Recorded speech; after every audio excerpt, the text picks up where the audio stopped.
Hi hello friends, welcome back to my channel Ammu Gombe fashion. ಏನಪ್ಪ ಅಂದರೆ ಇವತ್ತಿನ ವಿಷಯ, ಕೆಲವರು ಕೇಳ್ತಾ ಇದ್ರು ನನ್ನನ್ನು, ಕಮೆಂಟ್ಸಲ್ಲೂ ಕೇಳ್ತಾ ಇದ್ರು. ಅಂದರೆ ಕೆಲವರು ಇದ್ರ ಬಗ್ಗೆ ವಿಡಿಯೋಸ್ ನೋಡಿರ್ತೀರ ಯೂಟ್ಯೂಬಲ್ಲಿ. ಟೈಲರ್ಸ್ಗಳು ಸಂಜೆ ಆದಮೇಲೆ, ಮುಸ್ಸಂಜೆ ಆದಮೇಲೆ ಬಟ್ಟೆ ಹೊಲಿಬಾರ್ದಾ ಲೈಟ್ ಹಾಕಿದ್ಮೇಲೆ, ಆಮೇಲೆ ಅಮಾವಾಸ್ಯೆಗೆ ಬಟ್ಟೆ ಹೊಲಿಬಾರ್ದಾ, ಹುಣ್ಣಿಮೆಗೆ ಬಟ್ಟೆ ಹೊಲಿಬಾರ್ದಾ, ಆಮೇಲೆ ಟೈಲರ್ಸ್ಗಳು ಅಮಾವಾಸ್ಯೆ ಪೂಜೆ ಅನ್ನೋದು ಮಾಡಬೇಕಾ, ಆ ಪೂಜೆ ಮಾಡಿದ್ರೇ ನಮಗೆ ಕಸ್ಟಮರ್ಸ್ ಜಾಸ್ತಿ ಆಗೋದು ಅಥವಾ ಬಿಸ್ನೆಸ್ ಜಾಸ್ತಿ ಆಗೋದು, ಇದೆಲ್ಲ ಆಗುತ್ತಾ? ಇದ್ರ ಬಗ್ಗೆ ವಿಡಿಯೋ ಮಾಡೋದಕ್ಕೆ ನನಗೆ ಒಬ್ಬರು ಕಮೆಂಟ್ಸಲ್ಲಿ ಕೇಳಿದರು. ಫ್ರೆಂಡ್ಸ್, ನಾನು ನಂಬೋದು ಏನಂದರೆ, ದೇವರನ್ನು ನಂಬ್ತೀವಿ, ದೇವರನ್ನು ನಂಬೋಣ. ಎಲ್ಲರೂ ಅಷ್ಟೇ, ದೇವರಿಲ್ದೇ ನಾವಿಲ್ಲ. ಒಂದು ನೆಗೆಟಿವ್ ಎನರ್ಜಿ ಅಂದರೆ ಇದೆ ಅಂದಮೇಲೆ ಅಲ್ಲಿ ಪಾಸಿಟಿವ್ ಎನರ್ಜಿ ಕೂಡ ಇದ್ದೇ ಇರುತ್ತೆ. ನಂಬೋಣ ದೇವರನ್ನ, ಬಟ್ ಮೂಢನಂಬಿಕೆನಲ್ಲ. ದೇವ್ರ ಮೇಲೆ ನಂಬಿಕೆ ಇಡೋದು ಒಳ್ಳೆಯದೇ, ಆದರೆ ಮೂಢನಂಬಿಕೆನಲ್ಲ. ಹಾಗಂತ ಎಲ್ಲ ನಂಬಿಕೆಗಳನ್ನ ಎಲ್ಲನೂ ನಾನು ಮೂಢನಂಬಿಕೆ ಅಂತ ನಾನು ಹೇಳ್ತಾ ಇಲ್ಲ. ನಂಬಬೇಕು ದೇವರನ್ನು, ಬಟ್ ನನಗನ್ಸೋದು ಫ್ರೆಂಡ್ಸ್, ಎಲ್ಲ ದೇವ್ರ ಮೇಲೆ ಬಿಟ್ಬಿಡೋಕ್ಕಾಗಲ್ಲ. ನಮ್ಮ ಕೆಲಸ ಇದೆ ಅಂದಾಗ ನಮ್ಮ ಶ್ರದ್ಧೆ ಅಥವಾ ನಮ್ಮ ಶ್ರಮನೂ ಕೂಡ ಅದರಲ್ಲಿ ಇರಬೇಕು. ಏನಂತೀವಿ, ಪೂಜೆ ಮಾಡಿಬಿಟ್ಟು ಎಲ್ಲ ಬಟ್ಟೆ ಎಲ್ಲ ರೆಡಿಯಾಗಿಬಿಡಲಿ ಅಂದರೆ ರೆಡಿ ಆಗಿಬಿಡುತ್ತಾ ಹೇಳಿ? ಪೂಜೆ ನಮ್ಮ ಒಂದು ನಂಬಿಕೆ, ಓಕೆ. ಅದ್ರಲ್ಲಿ ಮಾಡೋದ್ರಿಂದ ನಮ್ಮ ನಂಬಿಕೆ ಅಥವಾ ನಮ್ಮ ಎನರ್ಜಿ ಜಾಸ್ತಿ ಆಗುತ್ತಾ? ಓಕೆ, ಮಾಡೋಣ, ಬೇಡ ಅಂತಲ್ಲ. ಹಾಗಂತ ಮುಸ್ಸಂಜೆ ಮೇಲೆ ಬಟ್ಟೆ ಹೊಲಿಬಾರ್ದು, ಅಮಾವಾಸ್ಯೆ ದಿವಸ ಬಟ್ಟೆ ಹೊಲಿಬಾರ್ದು, ಪೂಜೆನೇ ಮಾಡ್ಕೊಂಡು ಕೂತ್ಕೊಳ್ಳೋಣ ಅಂದರೆ ನಮ್ಮ ಕೆಲಸ ಆಗಲ್ಲ ಅಲ್ವಾ?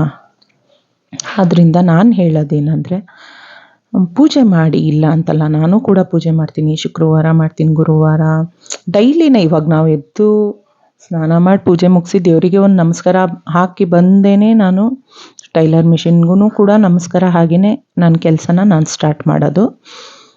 ಬಟ್ ನಮ್ಮ ಶ್ರಮ ಇರಬೇಕಲ್ವಾ? ಇವಾಗ ಅರ್ಜೆಂಟ್ ಬ್ಲೌಸ್ಗಳು ಕೇಳಿರ್ತಾರೆ, ಮದುವೆ ಮನೆಯವರಾಗಿರ್ಬೋದು, ಒಂದು ಫಂಕ್ಷನ್ ಮಾಡೋರಾಗಿರ್ಬೋದು, ಅಥವಾ ಇನ್ಯಾರೋ ಆಗಿರ್ಬೋದು. ನಮ್ಮ ಮೇಲೆ ನಂಬಿಕೆ ಇಟ್ಟು ಕೊಟ್ಟಿರ್ತಾರೆ, ನಮಗಿಂಥ ದಿವಸನೇ ಬ್ಲೌಸ್ ಬೇಕು ಅಂತ. ನಾವು ಅದನ್ನು ಬ್ಲೌಸ್ನ ಬೇಗ ರೆಡಿ ಮಾಡಬೇಕು ಅನ್ನೋ ಒಂದು ಕಾನ್ಸಂಟ್ರೇಷನಲ್ಲಿ ಇರಬೇಕೇ ಹೊರತು, ಇವತ್ತು ಅಮಾವಾಸ್ಯೆ ನಾನು ಪೂಜೆ ಮಾಡಬೇಕು, ಮಿಷಿನ್ ಮೇಲೆ ಕೂರಲ್ಲ, ಅಥವಾ ಮುಸ್ಸಂಜೆ ಆಗೋಯ್ತು, ಸಂಜೆ ಮೇಲೆ 6 ಗಂಟೆ ಮೇಲೆ 7 ಗಂಟೆ ಮೇಲೆ ನಾನು ಮಿಷಿನ್ ಮೇಲೆ ಕೂರಲ್ಲ ಅಂದರೆ ಯಾವುದೇ ಕಾರಣಕ್ಕೂ ನಮ್ಮ ಕೆಲಸ ಅಥವಾ ಇದು ಮುಂದುವರಿಯಲ್ಲ, ನಡೆಯಲ್ಲ. ಇವಾಗ ಏನಂದರೆ, ಇವತ್ತು ತಂದು ಕೊಟ್ಟಿರ್ತಾರೆ, ಇವತ್ತು ಸಂಜೆ ತಂದು ಕೊಟ್ಟಿರ್ತಾರೆ, ನಾಳೆ ಸಂಜೆ ಅಥವಾ ನಾಡಿದ್ದು ಬೆಳಗ್ಗೆ ಬೇಕು ಅಂತ ಹೇಳ್ತಾರೆ, ಅರ್ಜೆಂಟ್ ಇದೆ ಅಂತ. ಈಗ ನಾಳೆ ಅಮಾವಾಸ್ಯೆ ಅಂತ, ನಾಳೆ ಅಮಾವಾಸ್ಯೆ ನಾನು ಹೊಲಿಯಲ್ಲ ಅನ್ನೋದಕ್ಕಾಗೋದಿಲ್ಲ ಅಲ್ವಾ? ಹಾಗಂತ ಪೂಜೆನೂ ಕೂಡ ಬೆಳಗ್ಗೆಯಿಂದ ಸಂಜೆ ತನಕ ಯಾರೂ ಮಾಡಲ್ಲ. ಒನ್ ಟೈಮ್ ಪೂಜೆ ಮಾಡ್ತಾರೆ, ಇಲ್ಲ ಅಂತ ಹೇಳ್ತಾ ಇಲ್ಲ, ಮಾಡಿ, ಮಾಡೋರು ಮಾಡಿ, ನಾನು ಕೂಡ ಮಾಡ್ತೀನಿ. ಬಟ್ ಅದನ್ನೇ ನಂಬ್ಕೊಂಡು ಮಾಡೋದಕ್ಕಾಗಲ್ಲ, ನಮ್ಮ ಪರಿಶ್ರಮ ಕೂಡ ಬೇಕು. ಕೆಲವೊಂದು ಸಲ ಈ ಥರ ಜಾಸ್ತಿ ಬಟ್ಟೆ ಆರ್ಡರ್ಸ್ ಎಲ್ಲ ಇದ್ದಾಗ ನಾನು ನೈಟು 12 ಗಂಟೆ 1 ಗಂಟೆವರೆಗೂ ಕೂಡ ಕೆಲಸಗಳು ಮಾಡಿದ್ದೀನಿ. ಬೆಳಗಿನ ಜಾವ ನಂಬ್ತಿರೋ ಬಿಡ್ತಿರೋ, ನಾನು ಸ್ನಾನನೂ ಮಾಡಿರಲ್ಲ, ಏನೂ ಮಾಡಿರಲ್ಲ, ಅಲ್ಲೂ ಕೂಡ ಉಜ್ಜಿರಲ್ಲ, ಬೇಗ ಬಂದು ಒಂದು ನೈಟ್ 12 ಗಂಟೆವರೆಗೂ ಮಾಡಿ ಮತ್ತೆ ಬೆಳಗ್ಗೆ ಒಂದು 4 ಗಂಟೆಗೆ ಎದ್ದು ನಾನು ಕೆಲಸನ ಸ್ಟಾರ್ಟ್ ಮಾಡಿದ್ದೀನಿ. ಆ ಥರದ್ದು ಒಂದು ದಿನಗಳು ಇದೆ. ಏಕೆಂದರೆ ನಾವು ಒಂದು ಕಸ್ಟಮರ್ಸ್ದು ನಂಬಿಕೆ ಉಳಿಸ್ಕೋಬೇಕು. ದೇವ್ರ ಮೇಲೆ ನಂಬಿಕೆ ಇಡೋದು ಎಷ್ಟು ಮುಖ್ಯನೋ, ಕಸ್ಟಮರ್ಸಿಂದ ನಾವು ನಂಬಿಕೆ ಉಳಿಸ್ಕೊಳ್ಳೋದು ಕೂಡ ಅಷ್ಟೇ ಮುಖ್ಯ. ನನ್ನ ಒಂದು ಏನು ಹೇಳ್ತೀನಿ ಅಂದರೆ, ನನಗೆ ಕಸ್ಟಮರ್ಸೇ ದೇವರಿದ್ದಾಗೆ. ಈಗ ನಮಗೆ ಕೆಲಸ ಕೊಡ್ತಾ ಇರೋರು ಯಾರು? ಅದರಿಂದ ನಾವು ಅನ್ನ ತಿಂತಾ ಇದ್ದೀವಿ ಅಂದಮೇಲೆ ನಮ್ಮ ಪಾಲಿಗೆ ಕಸ್ಟಮರ್ಸ್ ಕೂಡ ದೇವರಿದ್ದಾಗೇನೆ ಅಲ್ವಾ? ಅದರಿಂದ ನಮಗೇನೆಂದರೆ, ಅವ್ರ ನಂಬಿಕೆ ಉಳಿಸ್ಕೊಳ್ಳೋದು ಮುಖ್ಯ. ಅವರು ಇಂಥ ಟೈಮ್ಗೆ ನಾವು ಕೊಡ್ತೀವಿ, ಒಂದು ಫಿನಿಶಿಂಗ್ ಮಾಡಿಕೊಡ್ತೀವಿ ಅನ್ನೋ ಒಂದು ನಂಬಿಕೆ ಮೇಲೆ ನಮಗೆ ಬ್ಲೌಸಸ್ನ ತಂದು ಕೊಡ್ತಾರೆ. ತಂದು ಕೊಡುವಾಗಲೂ ಹೇಳಿರ್ತಾರೆ, ನಮಗೆ ಇಷ್ಟು ಟೈಮ್ ಒಳಗಡೆ ಬೇಕು ಅಂತ. ಆವಾಗ ನಾವು ಮುಗಿಸ್ಕೊಟ್ಟಾಗ ನಮಗಿನ್ನ ಅವರ ಆರ್ಡರ್ಸ್ನ ಜಾಸ್ತಿ ಕೊಡ್ತಾರೆ.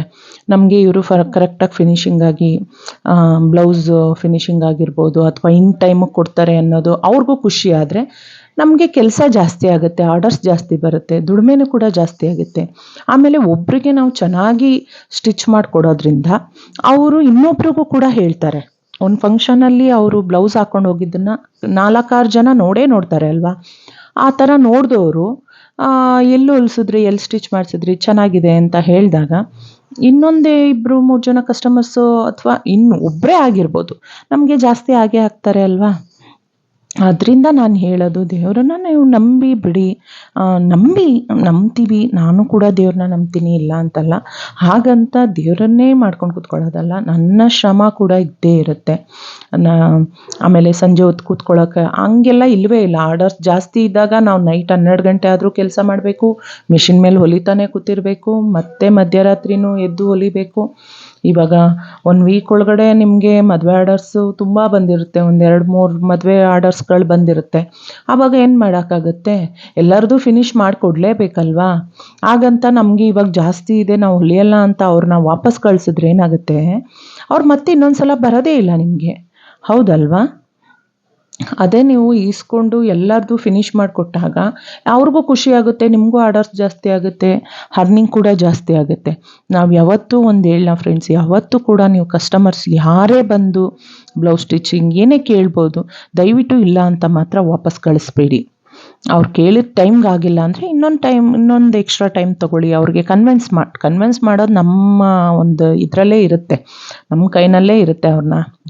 ಅವರು ಮಾತಾಡೋ ರೀತಿನಲ್ಲಿ ನಾವು ತಿಳ್ಕೊಂಬಿಡ್ಬೋದು ಅವ್ರು ಯಾವ ಥರ ಇದ್ದಾರೆ ಅಂತ. ಅವ್ರನ್ನ ಕನ್ವಿನ್ಸ್ ಮಾಡಿ, ಇವತ್ತಲ್ಲ ಮೇಡಮ್, ಇನ್ನೊಂದು ದಿನ ಎಕ್ಸ್ಟ್ರಾ ಟೈಮ್ ಕೊಡಿ, ನಾನು ಮಾಡಿಕೊಡ್ತೀನಿ ಅಂತ.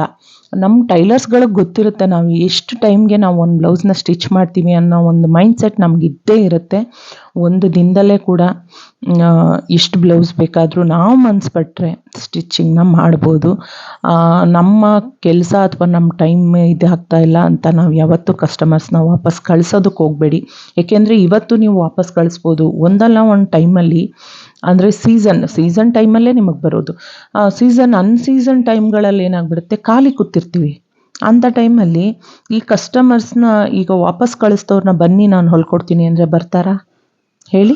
ಅದೇ ನೀವು ಅವರು ಬ್ಯುಸಿ ಟೈಮಲ್ಲಿ ಕೂಡ ಅವ್ರ ಬ್ಲೌಸ್ನ ನೀವು ಸ್ಟಿಚ್ ಮಾಡಿಕೊಟ್ಟಾಗ ಏನಾಗುತ್ತೆ, ಅನ್ಸೀಸನಲ್ಲೂ ಕೂಡ ಕೆಲವೊಂದು ಒಂದು ದೇವಸ್ಥಾನಕ್ಕೆ ಹೋಗೋಕ್ಕೋ ಅಥವಾ ಏನಕ್ಕೋ ಒಂದು ಬ್ಲೌಸ್ ಸ್ಟಿಚಿಂಗ್ ಅವ್ರಿಗೆ ಅವಶ್ಯಕತೆ ಇರುತ್ತೆ.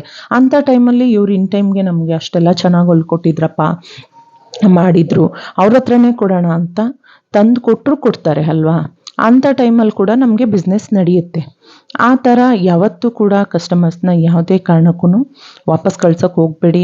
ಅಥವಾ ಹೇಳಿದ್ನಲ್ಲ, ಅಮಾವಾಸ್ಯೆ ಪೂಜೆ ಅಂತಲೇ ಬರೀ ಅದ್ರ ಮೇಲೆ ನಂಬಿಕೆ ಇಟ್ಟು ಕೂಡ ಕೂತ್ಕೊಂಡ್ಬಿಡ್ಬೇಡಿ. ದಯವಿಟ್ಟು ನಿಮ್ಮ ಶ್ರಮ, ನಿಮ್ಮ ಶ್ರದ್ಧೆ, ನಿಮ್ಮ ಕೆಲಸದ ಮೇಲೆ ಎಫರ್ಟ್ ಇದ್ರೇ ನಿಮ್ಮ ಕೆಲಸದಲ್ಲಾಗಲಿ ಮುಂದೆ ಹೋಗೋದಕ್ಕೆ ಸಾಧ್ಯ.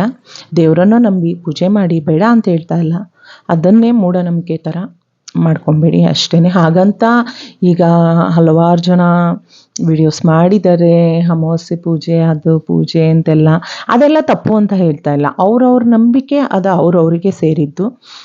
ನನ್ನ ನಂಬಿಕೆ ಏನಪ್ಪ ಅಂತಂದರೆ, ನಾವು ಕೆಲಸದಲ್ಲಿ ನಮ್ಮ ಶ್ರಮ ಇರಬೇಕು, ಶ್ರದ್ಧೆ ಇರಬೇಕು. ನನಗೆ ಮೇನ್ ಇಂಪಾರ್ಟೆಂಟ್ ಅದೇನೆ. ದೇವ್ರಿಗೂ ನಂಬ್ತೀನಿ, ದೇವ್ರ ಮೇಲೂ ಭಾರ ಹಾಕ್ತೀನಿ. ದೇವರಿಗೆ ಒಂದು ನಮಸ್ಕಾರ ಹಾಕೋಣ. ದೇವ್ರು ಯಾವಾಗಲೂ ನಮಗೆ ಆಶೀರ್ವಾದ ಮಾಡೇ ಮಾಡ್ತಾನೆ. ನಮ್ಮ ಒಳ್ಳೆ ಕೆಲಸ, ನಮ್ಮ ಕೆಲಸದ ಮೇಲಿನ ನಿಷ್ಠೆ, ಶ್ರದ್ಧೆ, ಅದನ್ನು ನೋಡಿದಾಗ ದೇವರು ಕೂಡ ನಮ್ಗೆ ಆಶೀರ್ವಾದ ಮಾಡೇ ಮಾಡ್ತಾನೆ. ನಾನು ಹೇಳೋದು ಏನಂದರೆ, ಕಾಯಕವೇ ಕೈಲಾಸ ಇದ್ದಂಗೆ ಅಲ್ವಾ. ಬಸವಣ್ಣ ಅವ್ರು ಹೇಳ್ದಾಗೆ ಕಾಯಕವೇ ಕೈಲಾಸ, ಕಸ್ಟಮರ್ಸೇ ನಮ್ಮ ದೇವರು ಅಂತ ನಾನು ನಂಬಿದ್ದೀನಿ. ಹಾಗೆ ನಮ್ಮ ಕೆಲಸನ ನಾವು ಯಾವತ್ತೂ ಕೂಡ ಬಿಟ್ಕೊಡ್ಬಾರ್ದು. ಅಥವಾ ಇನ್ನೊಬ್ಬರ ಕೈಲಿ ಈಗ ಹೋಗಿದ್ದೆಪ್ಪ, ಕೆಲವರು ಇರ್ತಾರೆ ಕಸ್ಟಮರ್ಸು, ಈಗ ಹೋಗಿದ್ದೆಪ್ಪ ಅವಳಿಗೆ ಸ್ಟಿಚ್ ಮಾಡೋದಕ್ಕೆ ಬ್ಲೌಸ್ ಕೊಡೋಕೆ ಹೋಗಿದ್ದೆ, ಬ್ಯುಸಿ ಇದ್ದೀನಿ ಆಗಲ್ಲ ಅಂತ ಹೇಳಿಬಿಟ್ಲು. ನಾವು ಒಂದು ಅಕಸ್ಮಾತ್ ಬ್ಯುಸಿ ಇದ್ದೀವಿ ಆಗಲ್ಲ ಅಂತ ನಾವು ಒಂದು ವಾಪಸ್ ಕಳಿಸಿದ್ರು ಕೂಡ ಅವ್ರಿಗೆ ಯಾವ ಥರ ಫೀಲ್ ಆಗುತ್ತೆ ಅಂದರೆ, ಅವಳಿಗೊಂಥರ ಅಹಂಕಾರ, ದುರಂಕಾರ, ಈ ಥರನೇ ಮಾತಾಡ್ತಾರೆ ಕಸ್ಟಮರ್ಸು. ಅದು ನನ್ನ ಒಂದು ಅನುಭವಕ್ಕೂ ಬಂದಿದೆ. ನಾವೇನು ದುರಂಕಾರ, ಅಹಂಕಾರದಲ್ಲಿ ನಾವು ಯಾವುದೂ ಹೇಳಕ್ಕೆ ಹೋಗಲ್ಲ. ಏನೋ ಬ್ಯುಸಿ ಇದ್ದೀವಿ, ಈ ಟೈಮ್ಗೆ ಆಗಲ್ಲ, ಇನ್ನೊಂದು ಟೈಮ್ಗೆ ಆಗುತ್ತೆ ಅಂತ ಹೇಳಿದಾಗ ಅವರು ಆಗಲ್ಲ, ನಮ್ಗೆ ಇಂಥ ಟೈಮಲ್ಲೇ ಬೇಕು ಅಂತ ವಾಪಸ್ ತೊಗೊಂಡೋಗಿರೋ ಅಂಥವರು ಇದ್ದಾರೆ. ಬಟ್ ಬೇರೆ ಇನ್ನೊಬ್ಬರ ಹತ್ರ ಏನಂತ ಹೇಳ್ತಾರೆ ಗೊತ್ತಾ, ನಾನು ಸ್ಟಿಚಿಂಗ್ ಕೊಡೋಕೆ ಹೋಗಿದ್ದೆ ಅವಳ ಹತ್ರ, ಅವಳಿಗೊಂಥರ ದುರಂಕಾರ, ಇದು ಜಾಸ್ತಿ ಆಗಿದೆ, ದುಡ್ಡು ಜಾಸ್ತಿ ಆಗಿದೆ, ಅದಕ್ಕೆ ಹೊಲ್ಕೊಡೋಕ್ಕಾಗಲ್ಲ ಈ ಟೈಮ್ಗೆ ಅಂತ ಹೇಳಿ ಅಂದರೆ ಈ ಟೈಮಿಗೆ ಕೇಳಿದ್ವಿ ಅನ್ನೋ ಮಾತು ಬರಲ್ಲ ಫ್ರೆಂಡ್ಸ್ ಅಲ್ಲಿ. ನಮಗೆ ಇವತ್ತು ತೊಗೊಂಡೋಗಿ ಕೊಟ್ಟು ನಾಳೆನೇ ಕೊಡು ಅಂತ ಕೇಳಿರ್ತಾರೆ ಆ ಕಸ್ಟಮರು. ಬಟ್ ಬೇರೆಯವ್ರ ಹತ್ರ ಮಾತಾಡುವಾಗ ನಾನು ಈ ಥರ ಕೇಳಿದೆ ಅಂತ ಹೇಳಲ್ಲ ಅವರು. ಬರೀ ನಾವು ಮಾತಾಡಿದ ನೆಗೆಟಿವ್ ಮಾತು ಮಾತ್ರನ, ಅಥವಾ ನಾವು ಪಾಸಿಟಿವ್ ಆಗಿ ಮಾತಾಡಿದ್ರು ಕೂಡ ಅದನ್ನು ನೆಗೆಟಿವ್ ಆಗಿ ಕನ್ವರ್ಟ್ ಮಾಡಿ ಇನ್ನೊಬ್ಬರ ಹತ್ರ ಹೇಳಿರ್ತಾರೆ. ತೊಗೊಂಡೋಗಿದ್ದೆ, ಅವಳಿಗೊಂಥರ ದುರಂಕಾರ, ದುಡ್ಡು ಜಾಸ್ತಿ ಆಗಿದೆ, ಅದಕ್ಕೇ ನಂಗೆ ಹೊಲ್ಕೊಡಲ್ಲ ಅಂತ ಹೇಳಿದ್ಲು ಅಂತ ಹೇಳ್ತಾರೆ. ಆವಾಗ ಪಾಪ ಅವರು ಕೂಡ ನಮ್ಮ ಹತ್ರ ಬ್ಲೌಸ್ ಕೊಡೋಕೆ ಬರ್ತಿದ್ರೋ ಏನೋ, ಇವ್ರ ಮಾತು ಕೇಳೇನಾಗುತ್ತೆ, ಓ ಹಂಗಾದ್ರೆ ಅವ್ರದ್ದು ಏನೋ ಬ್ಯುಸಿ, ಏನೋ ಹೊಲ್ಕೊಡೋಕ್ಕಾಗಲ್ವೇನೋ, ಬಿಡು ನಾವು ಬೇರೆಯವ್ರ ಹತ್ರ ಹೋಗೋಣ ಅಂತ ಅವ್ರ ಮೈಂಡ್ ಸೆಟ್ ಕೂಡ ಡೈವರ್ಟ್ ಆಗಿಬಿಡುತ್ತೆ. ಈಗ ನೋಡಿ, ಈಗ ಒಬ್ಬರನ್ನ ನಾವು ಅಂದರೆ ಒಂದು ಇದರಲ್ಲೇ ಅದು ಕೂಡ ನಾವು ವಾಪಸ್ ಕಳಿಸಿರಲ್ಲ, ಅವರೇನೆ ನಮಗೆ ಇಂಥ ಟೈಮ್ಗೆ ಬೇಕೋ ಓಕೆ ಆಗಲ್ವಾ ಅಂತ ವಾಪಸ್ ಹೋಗಿರ್ತಾರೆ. ಅವ್ರು ಹೋಗಿರೋರು ಅವರಿಂದ ನಮ್ಗೆ ಇನ್ನೂ ಒಂದು ಇಬ್ಬರು 3 ಜನ ಕಸ್ಟಮರ್ಸ್ ಕೂಡ ಹಾಳಾಗ್ತಾರೆ. ಅಂದರೆ ಅವ್ರು ಹೋಗಿ ನಮ್ಮ ಬಗ್ಗೆ ಒಂದು ನೆಗೆಟಿವ್ ಆಗೇ ಮಾತಾಡಿರ್ತಾರೆ, ಪಾಸಿಟಿವ್ ಆಗಂತೂ ಖಂಡಿತ ಮಾತಾಡಿರಲ್ಲ.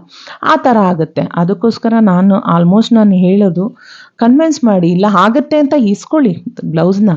ಅವ್ರು ಕೇಳ್ತಾರಲ್ವಾ ಇಂಥ ಟೈಮಿಗೆ ಬೇಕಂತ ಕೇಳಿದಾಗ, ಓಕೆ ಆಗುತ್ತೆ ನಾನು ಸ್ಟಿಚ್ ಮಾಡಿಕೊಡ್ತೀನಿ ಅಂತ ಈಸ್ಕೊಂಡು ಆ ಟೈಮ್ಗೆ ಆಗಲಿಲ್ವಾ ಒಂದು ಅರ್ಧ ಗಂಟೆನೋ, ಅಥವಾ ಅವ್ರು ಸಂಜೆ ಕೇಳಿರ್ತೀರ, ಬೆಳಗ್ಗೆ ಖಂಡಿತ ಕೊಟ್ಬಿಡ್ತೀನಿ ಮೇಡಮ್ ಅಂತ ಕನ್ವಿನ್ಸ್ ಮಾಡೋ ಒಂದು ಶೈಲಿ ನಮ್ಮಲ್ಲೇ ಇರುತ್ತೆ. ನಾನು ಹೇಳ್ಕೊಡೋ ಅಂಥದ್ದಿಲ್ಲ. ಕೆಲವೊಂದು ಸಲ ಏನಾಗುತ್ತೆ ಅಂದರೆ ಆ ಕಸ್ಟಮರ್ಸ್ ಮಾತಾಡೋ ಒಂದು ಶೈಲಿಗೆ ಆಗಿರ್ಬೋದು, ಅಥವಾ ಅವ್ರು ನಮ್ಮ ಬಗ್ಗೆ ಬೇರೆಯವ್ರ ಹತ್ರ ಹೇಳಿರೋದ್ರ ಬಗ್ಗೆ ಆಗಿರ್ಬೋದು, ಅಂಥ ಟೈಮಲ್ಲಿ ಎಲ್ಲರಿಗೂ ಕೋಪ ಬಂದೇ ಬರುತ್ತೆ. ನನಗೂ ಕೂಡ ಬರುತ್ತೆ.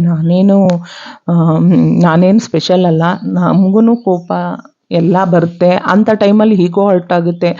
ಈ ಥರ ಎಲ್ಲ ಹೇಳಿದಾಳಲ್ಲ, ಅವಳು ಇನ್ನೊಂದು ಸಲ ಬರಲಿ, ನಾನು ಅವಳು ಬ್ಲೌಸೇ ಹೊಲಿಯಲ್ಲ, ಈ ಥರ ಎಲ್ಲ ಮೈಂಡ್ ಸೆಟ್ ಕೂಡ ಬರುತ್ತೆ. ಹಾಗಂತ ಅದನ್ನು ಮಾಡಿಕೊಂಡಾಗ ಫ್ರೆಂಡ್ಸ್, ಆ ಥರ ನಾವು ಮೈಂಡ್ ಸೆಟ್ ಮಾಡಿಕೊಂಡು ಅವಳು ಬಂದ್ರೂ ನಾನು ಸ್ಟಿಚ್ ಮಾಡಲ್ಲ ಹಾಗೆ ಹೀಗೆ ಅಂದರೆ ನಮ್ಮ ಬಿಸ್ನೆಸ್ ಹಾಳಾಗುತ್ತೆ ಹೊರತು ಅವ್ರದ್ದು ಖಂಡಿತ ಏನೂ ಲಾಸ್ ಇಲ್ಲ ಅವರಿಗೆ. ಗೊತ್ತಾಯ್ತಾ? ಅಂದರೆ ಹಾಗಂತ ನಿಮ್ಮ ಈಗೋನ ಹರ್ಟ್ ಮಾಡಿಕೊಂಡು ಅವ್ರು ಬಂದ ತಕ್ಷಣ ಹೊಲ್ಕೊಡಿ ಅಂತಲೂ ನಾನು ಹೇಳ್ತಾ ಇಲ್ಲ. ನಮಗೆ 100 ಕಸ್ಟಮರ್ಸ್ ಹೇಗಿರ್ತಾರೋ ಹಾಗೆ ಅವ್ರಿಗೂ ಕೂಡ 100 ಟೈಲರ್ಸ್ಗಳಿರ್ತಾರೆ. ಬಟ್ ಕೆಲವೊಬ್ಬರು ಅಡ್ಜಸ್ಟ್ ಆಗಿಬಿಟ್ಟಿರ್ತಾರೆ. ಅವರ ಹೊಲ್ಕೊಡೋದು, ಬಾಡಿ ಫಿಟ್ಟಿಂಗ್ ಆಗಿರ್ಬೋದು, ಫಿನಿಶಿಂಗ್ ಆಗಿರ್ಬೋದು, ಹಾಗೆ ಅಡ್ಜಸ್ಟ್ ಆಗಿಬಿಟ್ರೆ ಅವರ ಬಾಡಿ ಫಿಟ್ಟಿಂಗು ಇದೆಲ್ಲ ಅಡ್ಜಸ್ಟ್ ಆಗಿಬಿಟ್ರೆ ಅವರು ನಮ್ಮನ್ನು ಬಿಟ್ಟು ಬೇರೆ ಕಡೆ ಎಲ್ಲೂ ಹೋಗಲ್ಲ. ಅದು ಯಾವುದೇ ಆಗಿರ್ಬೋದು, ಹೇಗೆ ಇರ್ಬೋದು. ನಾವೊಂದು ಸ್ವಲ್ಪ ಲೇಟ್ ಆಗುತ್ತೆ ಏನೇ ಅಂತಂದರೂ ಕೂಡ ಅವರು ನಮ್ಮ ಹತ್ರನೇ ಸ್ಟಿಚ್ ಮಾಡಿಸ್ತಾರೆ ಹೊರತು ಅವರು ಬೇರೆಯವ್ರ ಹತ್ರ ಖಂಡಿತ ಹೋಗಲ್ಲ. ಪರವಾಗಿಲ್ಲ, ಒಂದಿನ ಲೇಟ್ ಆಗುತ್ತಾ, ಓಕೆ, ಇಟ್ಸ್ ಓಕೆ. ನಾನು ಹೇಳೋದು ಏನಂದರೆ ಫ್ರೆಂಡ್ಸ್, ನಿಮ್ಗೆ ಹಳೇ ಕಸ್ಟಮರ್ಸ್ ಇರ್ತಾರಲ್ವ, ಅವರು ಯಾವುದೇ ಕಾರಣಕ್ಕೂ ನಿಮ್ಮನ್ನು ಬಿಟ್ಟೋಗಲ್ಲ. ತುಂಬ ವರ್ಷಗಳಿಂದ ಸ್ಟಿಚ್ ಮಾಡಿಸ್ತಾ ಇದ್ದಾರೆ ಅಂತ ಇರೋರಿದ್ದರೆ ಅವರಿಂದ ನಮಗೆ ಒಂದು 4 ಕಸ್ಟಮರ್ ಎಕ್ಸ್ಟ್ರಾ ಬರ್ತಾರೆ ಹೊರತು ಅವರಿಂದ ಅಂತೂ ನಮಗೇನೂ ಲಾಸ್ ಆಗಲ್ಲ. ಬಟ್ ಈ ಮಧ್ಯಂತರ ಈಗ ಹೊಸದಾಗಿ ಬರ್ತಾರೆ ನೋಡಿ, ಅವ್ರನ್ನ ಉಳಿಸ್ಕೊಳ್ಳೋದು ನಮಗೆ ಇಂಪಾರ್ಟೆಂಟ್ ಆಗಿರುತ್ತೆ. ಅವ್ರನ್ನ ಏನಿಲ್ಲ, ಅವರು ಒಂದು ಕೊಟ್ಟಿರೋ ಅಳತೆಗೆ ಅವ್ರ ಮೆಜರ್ಮೆಂಟ್ಗೆ ನಾವು ಕರೆಕ್ಟಾಗಿ ಬ್ಲೌಸ್ ಹೊಲ್ಕೊಡೋದಾಗಿರ್ಬೋದು, ಅಥವಾ ಇನ್ ಟೈಮ್ಗೆ ಅವ್ರ ಬ್ಲೌಸ್ನ ಕೊಡೋದಾಗಿರ್ಬೋದು, ಈ ಥರ ಮಾಡಿದಾಗ ಅವರಿಗೂ ಖುಷಿ ಆಗುತ್ತೆ. ಖಂಡಿತ ಅವರು ಕೂಡ ನಮ್ಮನ್ನು ಬಿಟ್ಟು ಹೋಗಲ್ಲ. ಈಗ ಆಲ್ರೆಡಿ ಹೌದು, ನನಗೂ ಕೂಡ ಸುಮಾರು ಜನ ಹೊಸದಾಗಿ ಕಸ್ಟಮರ್ ಸಿಕ್ಕಿದ್ದಾರೆ. ಕೆಲವೊಬ್ಬರು ಮತ್ತೆ ಬಂದಿದ್ದಾರೆ, ಕೆಲವೊಬ್ಬರು ಮತ್ತೆ ಬರೋದೇ ಇಲ್ಲ. ಕಾರಣನೂ ಕೂಡ ಹೇಳಲ್ಲ, ಸ್ಟಿಚ್ ಮಾಡಿಸ್ಕೊಂಡು ಹೋಗ್ತಾರೆ, ಮತ್ತೆ ನೆಕ್ಸ್ಟ್ ಬರೋದೇ ಇಲ್ಲ. ಏನು ಕಾರಣ ಏನು? ನನ್ನ ಪ್ರತಿಯೊಂದು ಕಸ್ಟಮರ್ಸ್ಗೂ ನಾನು ಏನಂತ ಹೇಳಿ ಕಳಿಸೋದು ಅಂದರೆ, ಬ್ಲೌಸ್ ಒಂದು ಸಲ ಹಾಕಿ ನೋಡಿ. ನಾನು ಇವಾಗಲೂ ಕೂಡ ನನಗೆ ಒಂದು 10-12 ವರ್ಷದ ಹಳೆ ಕಸ್ಟಮರ್ಸ್ ಇದ್ರೂ ಕೂಡ ಅವರಿಗೂ ಕೂಡ ನಾನು ಹೊಸದಾಗಿ ಒಂದು ಬ್ಲೌಸ್ನ ಹೊಲಿದಾಗ ಅದನ್ನು ಹೊಸ ರೀತಿ ಅನ್ನೋ ಥರದ್ರಲ್ಲೇ ನಾನು ಕೊಡ್ತೀನಿ. ಏನಂತ, ಬ್ಲೌಸ್ನ ಹಾಕಿ ನೋಡಿ, ಏನಾದ್ರು ಮಿಸ್ಟೇಕ್ ಇದ್ದರೆ ಅಥವಾ ಟೈಟ್ ಅಥವಾ ಏನೇ ಇದ್ರೂ ಕೂಡ ತೊಗೊಬನ್ನಿ, ನಾನು ಆಲ್ಟ್ರೇಷನ್ ಮಾಡಿಕೊಡ್ತೀನಿ ಅಂತಲೇ ಅವ್ರಿಗೆ ಹೇಳಿ ಕಳಿಸ್ತೀನಿ. ಹಾಗೆ ನಾನು ಹೊಸ ಕಸ್ಟಮರ್ಸ್ ಯಾರೇ ಬರಲಿ ಅವರಿಗೆ ಒಂದು ಸಲ ಬ್ಲೌಸ್ ಹಾಕಿ ನೋಡಿ, ಫಿಟ್ಟಿಂಗ್ ನೋಡಿ, ಏನೇ ಇದ್ದರೂ ತೊಗೊಬನ್ನಿ ಅಂತ ಹೇಳ್ತೀನಿ. ಕೆಲವೊಬ್ಬರು ಏನಾದ್ರು ಪ್ರಾಬ್ಲಮ್ ಇದ್ದರೆ, ಅಂದರೆ ಸ್ವಲ್ಪ ಲೂಸು ಅಥವಾ ಈ ಥರ ಟೈಟ್ ಈ ಥರ ಇರುತ್ತೆ, ಇನ್ನೇನೇ ಪ್ರಾಬ್ಲಮ್ ಬರಲ್ಲ. ಆ, ನನ್ನ ಸ್ಟಿಚಿಂಗ್ ಮೇಲೆ ನನ್ನ ಒಂದು ನಂಬಿಕೆ ಇರೋದು. ಯಾವುದೇ ಥರದ ಪ್ರಾಬ್ಲಮ್ಮು ಬರೋಲ್ಲ. ಕೆಲವೊಬ್ಬರು ತರ್ತಾರೆ, ಆಲ್ಟ್ರೇಷನ್ ಮಾಡಿಸ್ಕೊಂಡು ಹೋಗ್ತಾರೆ, ಇಲ್ಲ ಅಂತ ಹೇಳಲ್ಲ. ಬಟ್ ಇನ್ನೂ ಕೆಲವೊಬ್ಬರು ಹೊಲಿಸ್ಕೊಂಡು ಹೋಗ್ತಾರೆ, ಫಿಟ್ಟಿಂಗ್ ಹಾಕಿ ನೋಡಿ ಅಂತ ಎಲ್ಲ ಹೇಳಿರ್ತೀನಿ. ಬಟ್ ಅವರು ಹಾಕಿ ನೋಡಿರ್ತಾರೋ ಬಿಡ್ತಾರೋ ಗೊತ್ತಿಲ್ಲ, ಇನ್ನೊಂದು ಸಲ ನೆಕ್ಸ್ಟ್ ಬರೋದೇ ಇಲ್ಲ, ಕಾರಣನೂ ಹೇಳಲ್ಲ. ಅಟ್ಲೀಸ್ಟ್ ಈ ಥರ ಏನೋ ಸೆಟ್ ಆಗಲಿಲ್ವಾ ಅಥವಾ ಇದಾಗಲಿಲ್ವಾ, ಅಮೌಂಟ್ ಅಡ್ಜಸ್ಟ್ ಆಗಲಿಲ್ವಾ ಏನೋ ಕೇಳ್ತೀವಿ. ಆದರೂ ಕೂಡ ಅವ್ರು ಏನೂ ಕಾರಣನೂ ಹೇಳಲ್ಲ, ಏನೂ ಹೇಳಲ್ಲ, ಇದ್ದಕ್ಕಿದ್ದಂಗೆ ಬರೋದೇ ಬಿಟ್ಬಿಡ್ತಾರೆ. ಅಂಥವ್ರಿಗಂತೂ ನಾವು ಏನೂ ಮಾಡೋಕ್ಕಾಗಲ್ಲ ಅಲ್ವಾ ಫ್ರೆಂಡ್ಸು. ಹುಡ್ಕೊಂಡೋಗಿ ಮನೆ ಬಾಗಿಲಲ್ಲಿ ಕೇಳಿ ಹೊಲ್ಕೊಡೋ ಅಂಥ ಕೆಲಸ ಅಂದರೆ ಬ್ಯುಸಿ ಇದ್ದಾಗ ಆ ಥರ ಆಗಲ್ಲ ಫ್ರೆಂಡ್ಸ್. ಯಾರೋ ಈಗ ಹೊಸದಾಗಿ ಟೈಲರ್ ಕಲ್ದಿತ್ತಾ ಇದ್ದೀನಿ, ಈಗ ತಾನೇ ಬಿಸ್ನೆಸ್ ಸ್ಟಾರ್ಟ್ ಮಾಡ್ತಾಯಿದ್ದೀನಿ ಅನ್ನೋರು ಮನೆ ಹತ್ರ ಹೋಗ್ತಾರೆ. ಕೆಲವರು ನಮ್ಮ ಏರಿಯಾದಲ್ಲೂ ಇದ್ದಾರೆ. ಮನೆ ಹತ್ರ ಹೋಗಿ ಈ ಥರ ನಾನು ಬ್ಲೌಸ್ ಹೊಲಿತೀನಿ, ನಿಮ್ಮ ಬ್ಲೌಸ್ ಕೊಡಿ ಸ್ಟಿಚ್ ಮಾಡಿಕೊಡ್ತೀನಿ ಅಂತ ಕೇಳಿ ಇಸ್ಕೊಂಡು ಹೊಲಿದು ಮತ್ತೆ ತೊಗೊಂಡೋಗಿ ಅವ್ರ ಮನೆಗೆ ರಿಟರ್ನ್ ಕೊಡೋ ಅಂಥವ್ರು ಇದ್ದಾರೆ, ತುಂಬ ಜನ ಇದ್ದಾರೆ. ಅಂದರೆ ಇವಾಗ ಹೊಸ್ದಾಗಿ ಬಿಸ್ನೆಸ್ ಸ್ಟಾರ್ಟ್ ಮಾಡಿರ್ತಾರಲ್ವ, ಅಂಥವ್ರು ಆ ಥರ ಮಾಡ್ಬೋದು. ಬಟ್ ನಾವು ಆಲ್ರೆಡಿ ಬಿಸ್ನೆಸ್ ಮಾಡ್ತಾಯಿದ್ದೀವಿ, ನಮಗೆ ಆರ್ಡರ್ಸ್ ಜಾಸ್ತಿ ಇದೆ ಅಂದಾಗ ನಾವು ಆ ಥರ ಎಲ್ಲ ಆ ಥರ ಕಮಿಟ್ಮೆಂಟ್ ಆಗೋದಕ್ಕಾಗೋದಿಲ್ಲ. ಯಾವುದೇ ಕಾರಣಕ್ಕೂ ನಾನು ಎಂಥವರೇ ಆಗಿರ್ಬೋದು, ಹೇಗೆ ಆಗಿರ್ಬೋದು, ನಾನು ಹೇಳೋದಷ್ಟೇ, ನೀವು ತಂದು ಕೊಡಿ, ನೀವು ಇಸ್ಕೊಂಡೋಗಿ. ಅದೆಷ್ಟು ದಿನ ಆಗಿರ್ಬೋದು, ಡೈರಿನಲ್ಲಿ ಮೆನ್ಷನ್ ಮಾಡ್ಕೊತೀನಿ, ಬರ್ಕೊಂಡಿರ್ತೀನಿ ಇಂಥವ್ರದ್ದು ಅಂತ. ಆದ ತಕ್ಷಣ ನಾನಂತೂ ಒಂದು ವಾಟ್ಸಪ್ಪಲ್ಲಿ ಅವ್ರ ಬ್ಲೌಸ್ ರೆಡಿ ಆದ ತಕ್ಷಣ ವಾಟ್ಸಪ್ಪಲ್ಲಿ ಮೆಸೇಜ್ ಆದರೂ ಹಾಕ್ತೀನಿ, ಇಲ್ಲ ಅಂದರೆ ಅಟ್ಲೀಸ್ಟ್ ಕಾಲ್ ಮಾಡಾದ್ರೂ ಹೇಳಿರ್ತೀನಿ, ಈ ಥರ ನಿಮ್ಮ ಬ್ಲೌಸ್ ರೆಡಿ ಇದೆ, ಬನ್ನಿ ಇಸ್ಕೊಂಡು ಹೋಗಿ ಅಂತ ಎಲ್ಲ ಹೇಳಿರ್ತೀನಿ. ಕೆಲವರು ಇನ್ ಟೈಮ್ಗೆ ಬಂದು ಇಸ್ಕೊಂಡು ಹೋಗ್ತಾರೆ, ಕೆಲವರು ಈ ಟೈಮ್ ಆಗ್ತಾಯಿಲ್ಲ, ಬರ್ತೀನಿ, ಈ ಟೈಮ್ಗೆ ಬರೋಕ್ಕಾಗ್ತಾಯಿಲ್ಲ ಅಂತಲೂ ಹೇಳ್ತಾರೆ. ಕೆಲವೊಬ್ಬರಂತೂ ಫ್ರೆಂಡ್ಸ್ ನೋಡಿದ್ದೀನಿ, ಇವಾಗ ಅರ್ಜೆಂಟ್ ಇದೆ ಮೇಡಮ್, ನಂಗೊಂದು 2 ಡೇಸಲ್ಲೇ ಬ್ಲೌಸ್ ಬೇಕು ಮೇಡಮ್, ಬೇಕೇ ಬೇಕು ಅಂತ ಕೊಟ್ಟೋಗಿರ್ತಾರೆ ಫ್ರೆಂಡ್ಸ್. 2 ಡೇಸಲ್ಲೇ ನನಗೆ ಬ್ಲೌಸ್ ಬೇಕೇ ಬೇಕು ಅಂತ. ನಾವು ಇಸ್ಕೊಂಡಿರ್ತೀವಿ, ಸ್ಟಿಚ್ ಕೂಡ ಮಾಡಿರ್ತೀವಿ, ಪಾಪ ಅವ್ರಿಗೆ ಅರ್ಜೆಂಟ್ ಇದೆ ಬೇಕು ಅಂತ. ನೋಡಿದ್ರೆ ಬರೋದೇ ಇಲ್ಲ ಫ್ರೆಂಡ್ಸ್.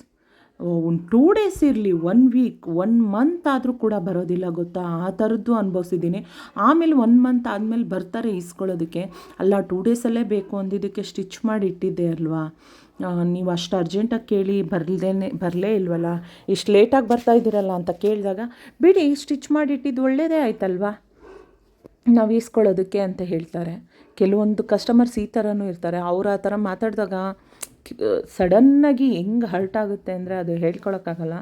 ನಾನು ಈಗ ಮೊನ್ನೆ ಈ ಥರ ಸಿಚುವೇಶನ್ನ ನಾನು ಅನುಭವಿಸಿದ್ದೆ. ಅವ್ರು ತುಂಬ ಅರ್ಜೆಂಟ್ ಇದೆ ಅಂತ ಹೇಳಿದ್ರು, ನಾನು ತುಂಬ ಬ್ಯುಸಿನಲ್ಲಿದ್ದೆ. ನೈಟ್ 12 ಗಂಟೆಲಿ ಕೂತ್ಕೊಂಡು ಅವ್ರ ಬ್ಲೌಸ್ನ ಸ್ಟಿಚ್ ಮಾಡಿಟ್ಟೆ, ಯಾಕೆಂದರೆ ನಾನು ಹೊರಗಡೆ ಹೋಗಬೇಕಿತ್ತು. ಕೇಳಿದಾರಲ್ಲ ಫಸ್ಟು ಸ್ಟಿಚ್ ಮಾಡಿಟ್ಬಿಡೋಣ ಅಂತ. ಅವ್ರು ನೋಡಿದ್ರೆ ಬರಲೇ ಇಲ್ಲ. ಅವರು ಫೋನ್ ನಂಬರ್ ಕೂಡ ನನಗೆ ಕೊಟ್ಟಿರಲಿಲ್ಲ, ಅವರೇ ಬಂದು ಕೊಟ್ಟು ಇಸ್ಕೊಂಡು ಹೋಗ್ತಾಯಿದ್ರು.